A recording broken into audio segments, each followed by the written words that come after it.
bonjour les cinquièmes. Alors je vous fais un corrigé de l'évaluation du mois de décembre qu'on avait faite et que certains d'entre vous vont repasser. Je vous la fais très rapidement. N'hésitez pas soit à ralentir la vidéo sur YouTube, vous avez la possibilité, soit à mettre sur pause, à revenir autant de fois que vous avez besoin. Alors l'exercice 1, donc là c'était sans calculatrice, donner le résultat sous forme décimale. Donc ça veut dire que ça ne va pas être sous forme de fraction ni sous forme de pourcentage pour chacun des calculs suivants. La démarche n'est pas exigée, donc ce n'est pas la peine d'écrire 8 lignes pour expliquer, je veux juste le résultat. Et le professeur fournit du brouillon si nécessaire. Moi j'ai déjà prévu mon petit brouillon ici. Donc le A, ici on a une soustraction et une multiplication. On se souvient que c'est la multiplication qui passe en premier. Pour ceux qui ont oublié, je vous rappelle que pour savoir qui passe en premier, on utilise la pyramide des priorités. Donc ici, on avait le choix entre une soustraction et une multiplication. Soustraction et multiplication, c'est celle-là qui est le plus haut, donc qui est le plus prioritaire. Donc ça veut dire qu'on commence par faire 2 fois 2 égale 4. Allez, je vais me permettre d'écrire une étape intermédiaire ici. Ça fait donc 5 moins 4. 5 moins 4, ça fait 1. Ici, ce sont les parenthèses qu'il faut faire en premier. Donc par exemple, celle-ci, 8 moins 1, ça fait 7. Ensuite, il faut faire celle-là, 3 plus 1, ça fait 4. Donc 7 fois 4, ça nous fait 28. Ensuite, 45 moins 0,01. Si jamais vous voulez la poser, il ne faut pas oublier de rajouter les 2 zéros après la virgule de 45. Et ici, on l'avait fait de nombreuses fois en calcul mental. La réponse, c'est 44,99. Puisqu'on retire 1 centième à 45. Ensuite, 100 plus 8 divisé par 2 moins 2 fois 2. Donc ici, c'est cette opération qu'il faut faire en premier. Ici, il y a un peu trop d'opérations pour que je le fasse en un seul fois en calcul mental. Donc je prends mon calcul brouillon, mon papier de brouillon. Je recopie. Alors, j'essaye pas de faire le malin à directement faire une étape entre les deux. Vraiment, je recopie en m'appliquant pour ne pas faire d'erreur. En général, la plupart des erreurs, on les fait en recopiant le calcul. Donc l'opération qui est prioritaire à faire ici, c'est 8 divisé par 2, ça nous fait donc 4. Ensuite, je recopie tout le reste sans me prendre la tête. Ensuite, on a une multiplication à faire qui est ici. Donc 2 fois 2, ça fait 4. Ensuite, entre l'addition et la soustraction, il y a égalité de priorité. Donc je vais de gauche à droite. 100 plus 4, ça fait 104. Et je retire 4 pour terminer. Ça me donne donc un résultat total de 100. Et comme ici, le professeur avait dit, la démarche n'est pas exigée, j'ai juste à écrire ici que c'est égal à 100. 5 divisé par 8. Alors ça, on ne peut pas utiliser l'étape de multiplication. Il va falloir poser la division. Donc 5 divisé par 8. Combien de fois est-ce que je peux loger 8 dans 5? Eh bien, je peux le loger 0 fois. Donc, il reste 5. Et on fait descendre un 0 ici. Et on rajoute la virgule. Combien de fois est-ce que je peux loger 8 dans 50?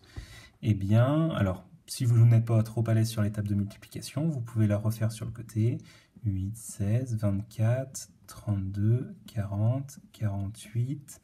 Et puis après, on voit bien qu'on va passer au-delà des 50. Donc le plus grand, c'est 48, c'est-à-dire 8 fois 6. Donc je mets le 6 ici. J'ai donc réussi à loger 48 dans les 50, ce qui fait qu'il me reste 2. Donc il n'y a rien, donc ce que je fais descendre, c'est un 0. Combien de fois est-ce que je peux loger 8 dans 20? Bien, je peux le loger 2 fois, ça fait 16. Il me reste donc 4. Je refais descendre un 0. Combien de fois est-ce que je peux loger 8 dans 40? Eh bien, ça tombe pile poil. On peut le loger 5 fois. Et il nous reste 0. Donc, une fois qu'on est au reste 0, ça veut dire que la division est terminée. Et on peut écrire le résultat ici, 0,625. Et pour terminer, là, ce n'était pas vraiment un calcul très compliqué. Il fallait juste savoir, on l'avait écrit dans le cours, que en fait, une fraction, c'est aussi le résultat d'une division. Donc ici, c'était 50 divisé par 2, ça fait 25. Donc voilà pour la correction du premier exercice. On passe au deuxième exercice. Alors il faut bien lire les petites lignes. Ici, je vous ai demandé de le faire sur la copie. Donc il faut prendre une feuille simple, vous marquez votre nom, votre prénom. Et je précise aussi que la démarche doit être bien rédigée. Qu'est-ce que ça veut dire? Ça veut dire que je ne vais pas me contenter cette fois-ci de juste le résultat. Il faut écrire les calculs que vous avez faits, toutes les étapes que vous avez suivies pour trouver la réponse. Dans un collège de 360 élèves, 171 d'entre eux sont des garçons.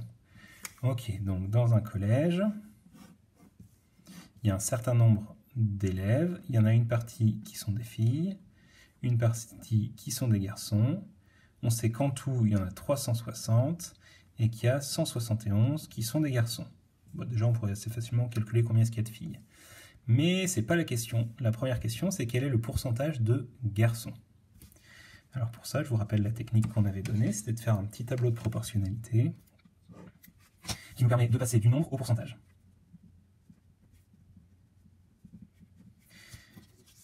Et le pourcentage, je vous avais donné une astuce, c'est de souvent mettre 100%. C'est une chose qui va bien vous aider. 100. Mais non, je ne vous ai pas du tout dit ça. N'importe quoi. Je vais peut-être devoir couper la vidéo. Hop là, c'est pas du tout ce que je vous ai expliqué. Ça, vous le verrez un petit peu plus tard dans l'année. Ce qu'on a vu, c'est qu'ici, il y a 171 garçons sur un total de 360 élèves. Donc ça nous fait la proportion sous forme de fraction. On peut prendre la calculatrice puisque ici c'était autorisé. Donc on fait 171 divisé par 360. Ça nous donne 0,475. Donc ça c'est sous forme décimale. Et on avait vu que pour passer en pourcentage, on avait juste à prendre les deux premiers chiffres. Ça fait donc 47%. Puis le 5, on ne l'oublie pas, il va se retrouver juste après la virgule. Donc on peut faire la phrase réponse, il y a 47,5% de garçons. Vous remarquez au passage que ici j'ai fait une rature, j'ai pas pris ma souris, j'ai pas fait un gros gribouillis, on prend sa règle, on fait un trait en diagonale et puis on continue. Et ce sera beaucoup moins sale que si vous mettez du blanco partout. Ensuite, il fallait calculer, deuxième question, le pourcentage de filles. Donc il y avait deux possibilités. Soit on pouvait commencer, comme j'avais dit tout à l'heure, à calculer combien est-ce qu'il y avait de filles, puis après refaire la même étape. Ou il y avait encore plus simple, comme on sait qu'il y a 100% d'élèves en tout, et qu'il y a déjà 47,5% de garçons, mais on fait la soustraction pour savoir combien de pourcents est-ce qu'il reste pour aller à 100. Donc on pourrait le faire de tête, mais on va le faire avec la calculatrice. Ça nous donne 52,5%. Et donc, il y a 52,5% de filles. Voilà, on a répondu aux deux questions. L'exercice est terminé. On passe à l'exercice 3.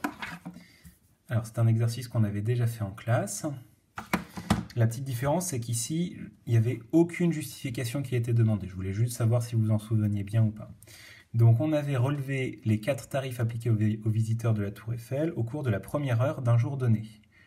Donc on cherchait la proportion d'adultes, la proportion d'enfants, d'étudiants et de groupes, et à la fin on avait une dernière colonne qui nous donnait le total. Déjà, de la même façon qu'on l'a dit à l'exercice 2, 0,5 ça fait 45%. 0,1, alors attention ça ne fait pas 1% vu qu'on prend les deux premiers chiffres, hein, donc là ça fait 10%. Et 0,2, ça fait 20%. Sachant que le total des pourcentages, ça fait toujours 100%, on peut en déduire combien est-ce qu'il nous manque, sachant que si on additionne ces trois cases, 45 plus 10 plus 20, ça nous fait un total de 75.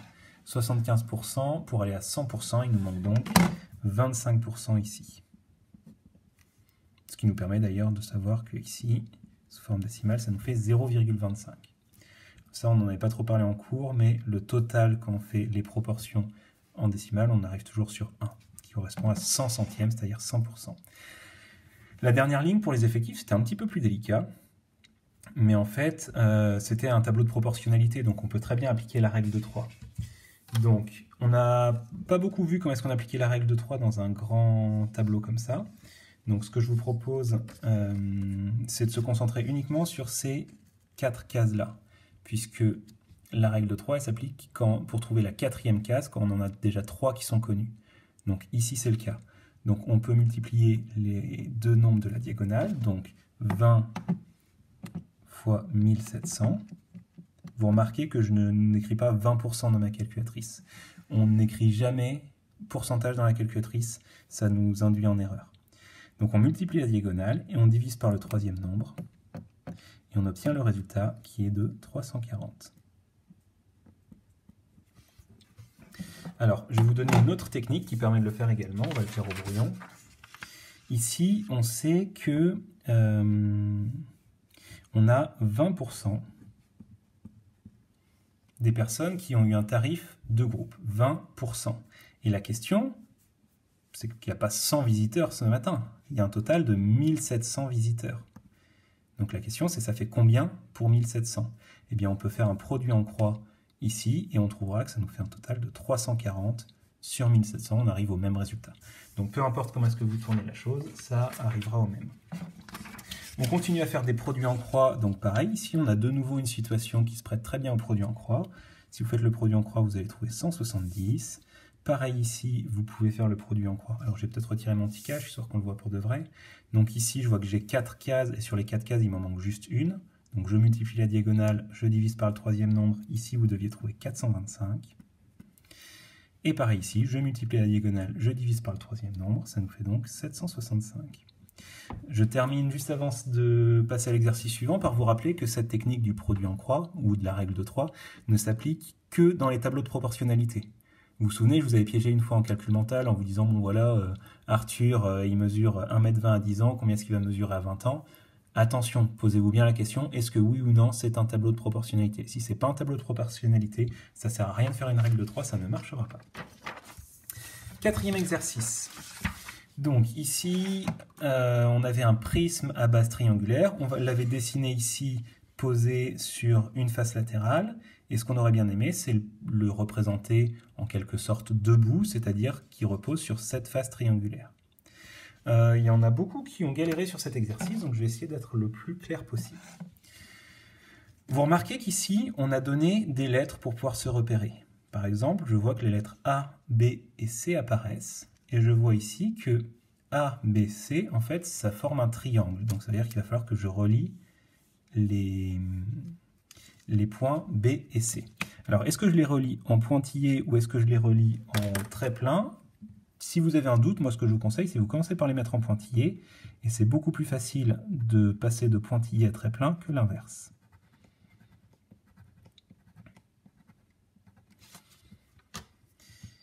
Donc en fait, ça c'est une des deux bases du prisme. Et si vous vous souvenez bien ce que j'ai dit en cours, c'est que quand on dessine en perspective cavalière, les deux bases sont représentées de manière identique. D'ailleurs, on voit bien ici que là on a un triangle qui est une base. Et bien le deuxième triangle, derrière, il est représenté de manière identique. Ici, on a 5 carreaux en bas, et bien ici on a 5 carreaux en bas. Ici, on s'est décalé de 1 vers la droite, de 3 vers le haut, et bien ici on s'est décalé de 1 vers la droite et de 3 vers le haut. Et il a exactement la même forme. Donc maintenant qu'on a la forme du triangle du bas, on peut refaire le même triangle en haut. Donc il va ressembler à peu près à ça là. Donc on va bien compter. Ici, sur ce côté, je me suis décalé de 1 vers la gauche, de 2 vers le haut. 1 vers la gauche, 2 vers le haut, ça veut dire que je vais avoir un point là. Et ici, de 4 vers la droite, 2 vers le haut. Donc en partant de ce point-là, 4 vers la droite, 2 vers le haut. Donc là, on avait le triangle en bas, et bien en haut, je vais avoir le même triangle. Je pense peut-être que vous commencez à voir à quoi est-ce que ça va ressembler. Et là, on peut peut-être se permettre de dire, je sens que ce triangle-là, vu qu'il est en haut, on va le voir en entier, donc je le fais en trait plein. De la même façon, si vous n'êtes pas sûr, commencez par faire des pointillés. C'est toujours plus facile de repasser par-dessus les pointillés. Donc là, on a nos deux bases, un triangle en bas, un triangle identique en haut. On n'a plus qu'à relier les 3 points. Les 2 points de devant sont déjà reliés, donc on va les relier à gauche et à droite.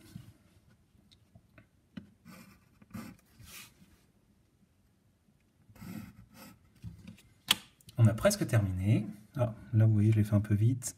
Au niveau propreté, c'est pas terrible. Je n'arrive pas tout à fait au point, j'arrive un petit peu trop à gauche. Remarquez au passage qu'il faut avoir un crayon bien taillé pour pouvoir faire des tracés précis. Il nous manque une dernière chose, il nous manque les noms de ces 2 points. Donc le triangle du bas c'est ABC, ABC. Le triangle du haut, on voit qu'il doit s'appeler DEF. DEF, c'était ce triangle. Donc comment est-ce que je sais si je mets E à gauche ou à droite? Eh bien je regarde que le point E, il était sur l'arête qui est reliée au point B. Donc le point B, il est là. Donc l'arête qui relie l'autre base, elle est là. Donc le point E, il est là. Et par élimination, il ne nous reste plus que le point F à marquer. Cet exercice est terminé. On peut passer à l'exercice numéro 5. Sur ta copie, dessine un cube et un pavé droit en perspective cavalière. Donc là, il y avait marqué sur la copie, donc on peut marquer exercice 5. N'hésitez pas à soigner la présentation, c'est beaucoup plus facile à se relire et c'est beaucoup plus facile pour le correcteur de vous corriger. Je vous rappelle que toutes les figures se font au crayon de papier. De nouveau, il faut qu'il soit bien taillé. Là, le mien commence à être plus très bien taillé, donc je lui remets un petit coup. Et c'est parti, dessiner un cube. Je vous rappelle la technique, on commence par dessiner la face avant, qui est donc un carré. Alors là, il y avait marqué sur ta copie, et votre copie est quadrillée. Donc, c'est pas la peine de s'embêter, on a juste à suivre les quadrillages. Et on dessine la face avant. Ensuite, on va se décaler un petit peu, on va dessiner exactement la même face, mais à l'arrière. Je vous rappelle donc que dans tous les types de prismes... Ah, alors ça, c'est pas joli ça, et j'ai pas de gomme sous la main. Bon. On va faire comme si on n'avait rien vu. Pour de vrai, là, je perdrais peut-être un demi-point de propreté, pour le fait que je ne sois pas tout à fait sur mon quadrillage.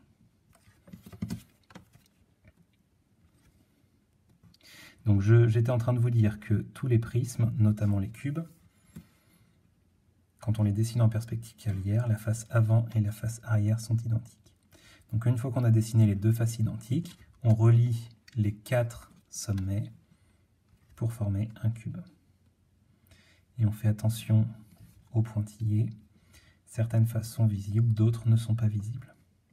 Certaines arêtes, pardon, sont visibles, d'autres ne sont pas visibles. Ok, et donc là on a notre cube. Ensuite on peut faire la même chose, sauf qu'au lieu de partir avec une face avant carré, on va partir avec une face avant rectangulaire.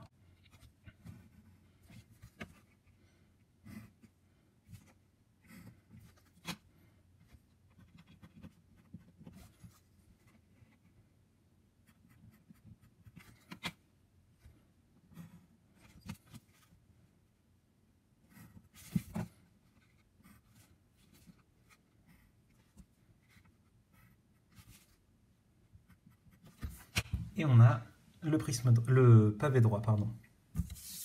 On passe à l'exercice 6, trouve les coordonnées des points suivants. Donc là, on a 8 points qui sont placés sur le graphique.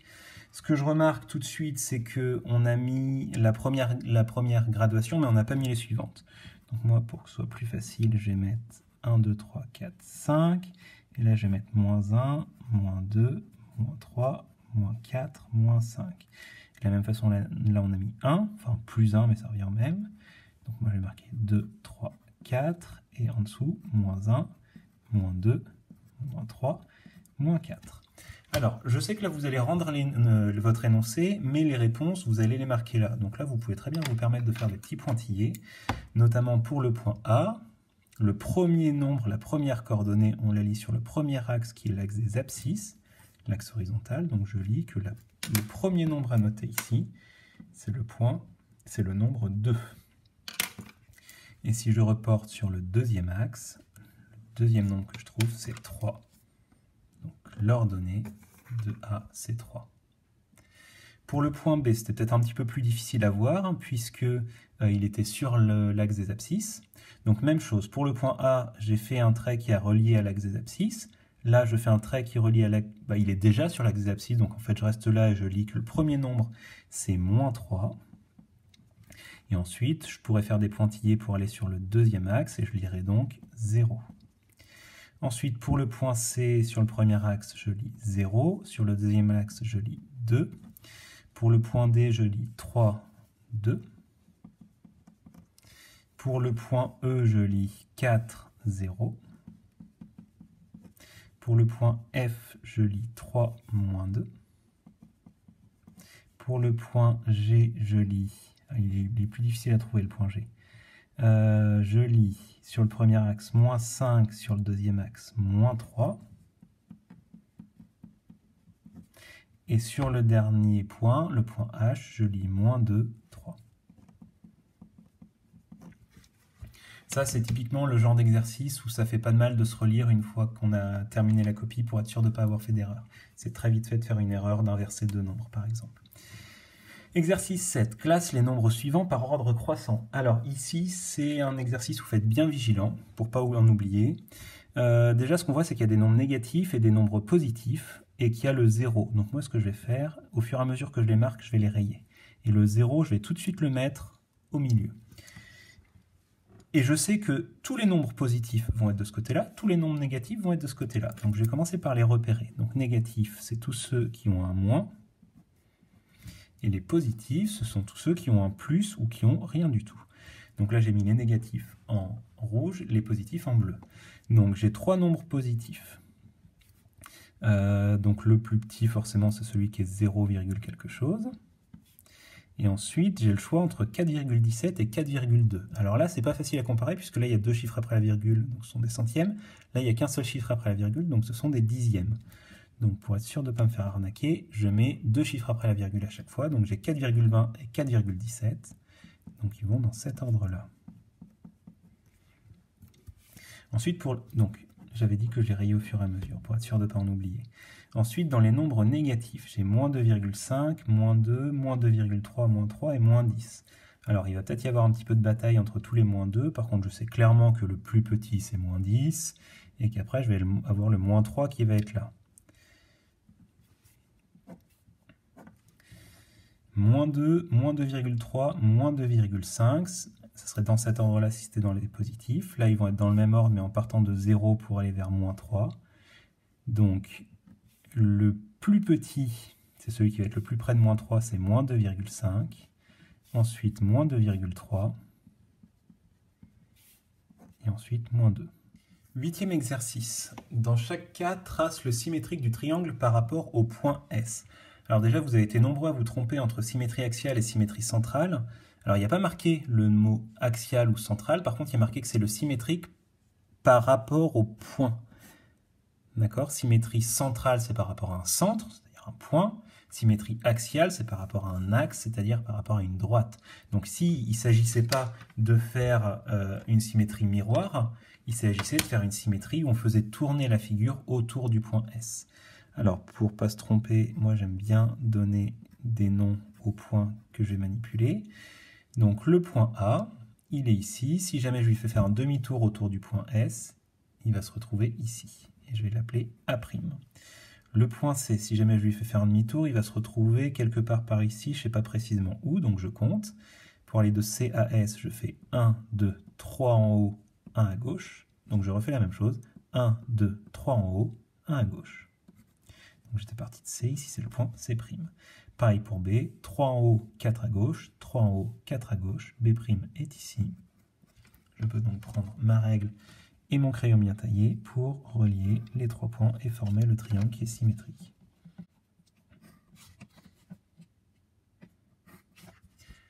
Ensuite, le deuxième exercice, c'était la même chose, sauf que là, c'était un petit peu moins clair, puisque le point qu'on piquait quand on faisait avec le calque, il est situé au milieu du triangle. Donc le triangle, il va un peu tourner sur lui-même, c'est difficile à visualiser ce qui va se passer. Mais on n'a pas besoin de visualiser, on a juste besoin d'être rigoureux et de faire le symétrique de chaque point individuellement. Donc le point A, il est 2 carreaux à droite, il va se retrouver 2 carreaux à gauche ici, A'. Le point C, 2 à droite, 3 en bas, 2 à droite, 3 en bas, il se retrouve ici, C'. Et le point B, 3 à gauche, 2 en haut, 3 à gauche, 2 en haut. Il est là, donc j'ai A', B', C', je relie ces 3 points, et ça me donnera la figure qui est demandée.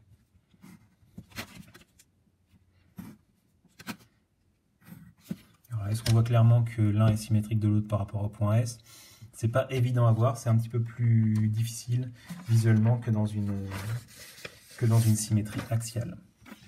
On peut passer au dernier exercice, l'exercice 9. Celui-ci, il était précisé qu'il fallait le faire sur la copie. Donc je reprends ma copie et je marque l'exercice 9. De nouveau, la démarche doit être bien rédigée, donc ça prenez-le en compte. J'attends vraiment que vous m'écriviez tous les calculs et toutes vos démarches.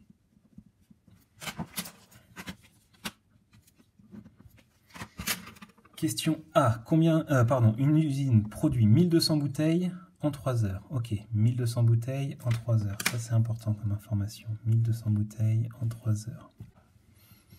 Alors, question A. Combien de bouteilles produit-elle en 2 heures? Alors là, la question, en gros, c'est de passer de 3 heures à 2 heures. Donc, ce qu'il faut faire, c'est retirer 1 heure. C'est-à-dire retirer toutes les bouteilles qui sont produites entre la 2e heure et la 3e heure. Le problème, c'est qu'on ne sait pas combien de bouteilles sont produites en 1 heure. Donc en fait, c'est la première chose à rechercher. En fait, il y a une étape intermédiaire à faire, c'est trouver en 1 heure combien de bouteilles sont produites. Donc je sais que j'en ai 1200 en 3 heures. Ce que je peux faire, 1200, je vais le partager en 3. Donc l'opération du partage, c'est la division. 1200 divisé par 3, ça fait 400. Donc chaque fois que j'écris une phrase, chaque fois que j'écris un calcul, il faut que je fasse une phrase pour l'expliquer, parce que sinon 400, on ne comprend pas ce que c'est. Donc là, j'écris en 1 heure, l'usine produit 400 bouteilles. Et là, comme ça, le correcteur, il va bien comprendre ce que je suis en train de faire. Donc alors attention, par contre, la question, c'était en 2 heures. Maintenant que je sais qu'en 1 heure, on en fait 400, j'ai juste à faire 400 fois 2, ce qui nous donne donc 800. Et on n'oublie pas la phrase réponse. En 2 heures, l'usine fabrique 800 bouteilles. Ensuite, question B. Combien de temps faut-il pour produire 40 000 bouteilles? 40 000 bouteilles, sachant qu'en 1 heure, elle en fait 400. Bien, ce qu'il faudrait que je fasse, c'est que mes 40 000 bouteilles, je fasse des paquets de 400 en fait pour savoir combien de paquets il va y avoir. Parce que chaque paquet de 400, il me faut 1 heure pour le fabriquer. Donc en fait, il faut partager nos 40 000 bouteilles en paquets de 400. Donc là, de nouveau, quand je dis partager mes 40 000 bouteilles en paquets de 400, il s'agit de faire une division. 40 000 divisé par 400. Alors ça, c'est une opération, vous pouvez prendre la calculatrice pour ce genre de choses. 40 000 divisé par 400, ça nous donne donc 100. Donc ça veut dire que je vais avoir 100 paquets de 400 bouteilles, et chaque paquet, il faut 1 heure pour le produire. Donc en fait, ça nous donne directement le nombre d'heures nécessaires. Donc la réponse, c'est il faut 100 heures pour produire. C'est 40 000 bouteilles. Et c'est la fin de cette correction. N'hésitez pas à me poser des questions, soit en commentaire sur Classroom, soit en classe. Voilà, je vous dis bon courage dans votre travail, et en tout cas, bravo d'être resté jusque-là.